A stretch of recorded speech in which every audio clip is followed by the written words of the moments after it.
manusiawi, dia dipertemukan sama mantan dan hanya sekedar saling bantu gitu kan awalnya. Ya seiring berjalannya waktu.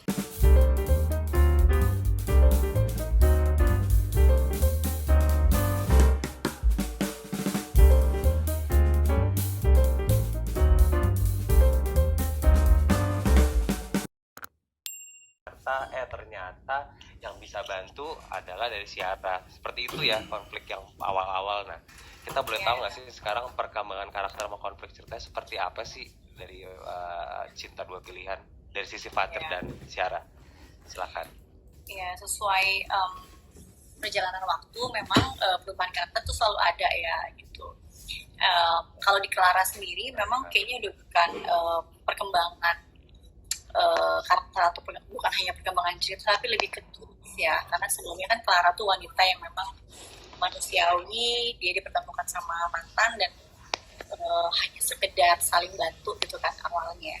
Ya seiring berjalannya waktu 70 100 episode lah ya tayangan, jadinya Clara jadinya jahat, rasa ingin memiliki, rasa ingin uh, ya memisahkan kayak gitu kan. Untuk Fatih sendiri, lo merasa ada perubahan nggak sih dari karakter lo?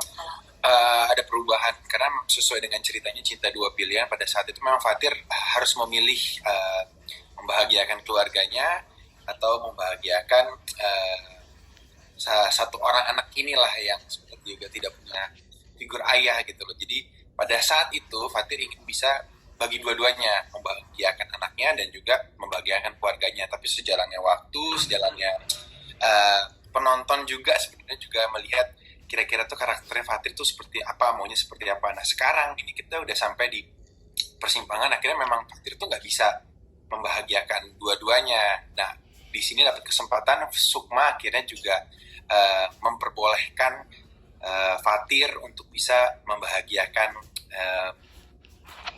mantannya lah. Mantannya dia juga sih. Iya. Jadi nanti akan ada sebuah pernikahan, tapi apakah pernikahan itu siapakah? Kita belum tahu. Oke, semakin ini ya, semakin kompleks nih pasti ya, paling masalahnya. Nah itu ada tantangan tersendiri nggak sih mungkin dari Masa atau Eva memerankan Clara dan Fatir sendiri? Tantangan buat aku ya, kadang-kadang ada beberapa karakter dan kondisi emosi yang harus dijaga ya. Karena kan sebelumnya Clara ini baik, maksudnya dia nggak jahat, tapi memang dia merugikan orang lain, tapi tidak ada maksud. Nah sekarang nih Clara udah banyak banget maksud-maksud tertentu yang memang taruh gitu loh. Kenapa harus menjaga itu? Buat aku sendiri, aku udah main karakter antagonis itu banyak gitu kan, dan biasanya memang dari awal udah antagonis, jadi aku ini enak, jadi hajar gitu kan, oke maunya itu kasih sekian sekian, emosinya sekian gitu. Nah kalau sekarang kan aku tidak mau melupakan karakter sebelumnya, bahwa Clara ini adalah manusia yang seorang ibu mandiri, yang juga dia punya anak. Dia pun ke Sukma melihat bahwa ya aku seorang ibu, kita sama-sama seorang ibu ingin membaikkan anak.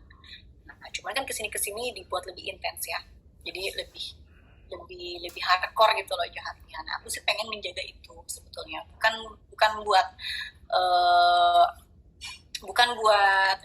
image gitu, karena aku juga nggak pernah menjaga image karakter. Cuman aku merasa bahwa karakter ini Clara ini sayang kalau misalkan uh, frontal gitu. Jadi aku sampai sekarang aku masih menjaga gitu. Ya, tantangan aku adalah bagaimana caranya misalkan penulis memberikan 100% mungkin sebagai Clara ya, bukan sebagai Eva. Clara nih ya mungkin 90% gitu, jadi kayak nggak terlalu bikin penonton darah tinggi gitu ya. Tetap penonton itu intens gitu ya, engagementnya juga tetap melekat, tapi ya diusahakan tidak terlalu hardcore gitu. Dan ini juga sinetron comebacknya Mbak Eva ya, setelah sekian lama ya kan ya Mbak Eva nggak main ya. Iya, Makanya doain di sini jangan sampai hamil lagi. iya. Aku kalau abis lahiran kan, jadi memang belum inilah menyusui.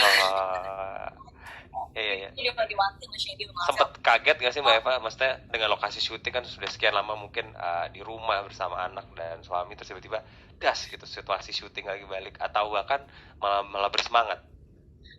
Lebih semangat sih, karena aku kan biasa kerja ya, walaupun seorang ibu ya, tapi sekarang anakku udah bisa ditinggal, maksudnya aku nggak mau melewati golden age juga, cuman kan anak 1, 2, dan 3 nih kan, ini anak ketiga, jadi aku lebih santai, bisa bagi waktu gitu. Walaupun memang susah banget ya waktunya karena kita kerja dari pagi sampai benar-benar larut malam. Cuman kalau kaget sih enggak, karena sebelumnya juga aku anak pertama udah punya anak umur setahun kerja, terus yang kedua pun gitu, jadi kayak lebih terbiasa sama ritme gitu. Oh, oke. Kalau dari Marcel meranin Fatir. Kalau saya sih pribadi, karena semua sinetron itu pasti mempunyai tantangannya, dan kebetulan di sinetron ini tantangannya karena berhubung saya baru punya anak juga. Ini sinetron pertama saya syuting sambil menjadi seorang bapak baru, dan di sinetron ini juga baru pertama kali syuting sama anak yang lebih anak umur 5 tahun 6 tahun dan punya 2 sekarang ceritanya, jadi harus bisa membagi emosi dengan anak sendiri dan yang bukan anak aku gitu.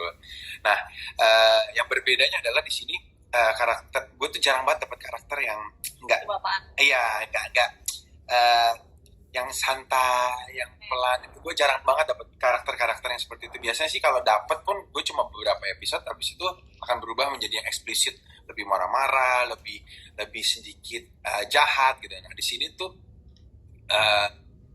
si karakter Fatir itu tidak boleh jahat sama sekali.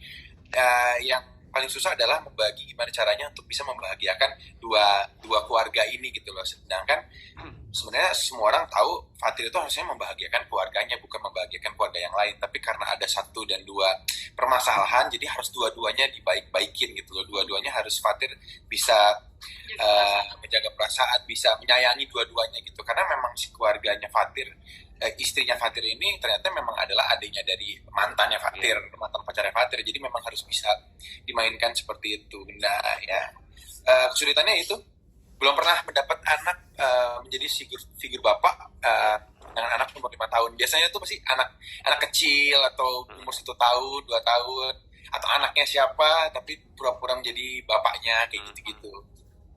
Oh,